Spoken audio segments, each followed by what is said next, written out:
Okay. Nyanya si zipi? Sukari si ipi? 5,000 nyinyi mnakula nini? Tumbo gani hilo? What did you say your country? God have mercy upon us. Kwa unamchezesha ubongo.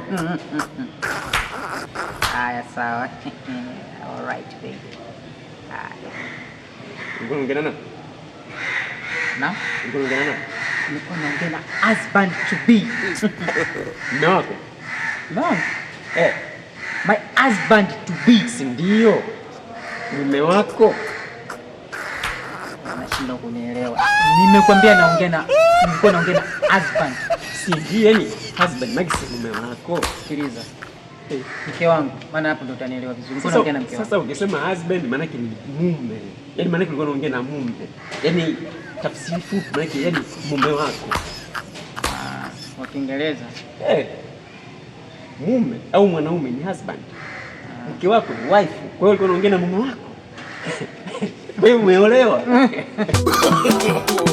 no, no.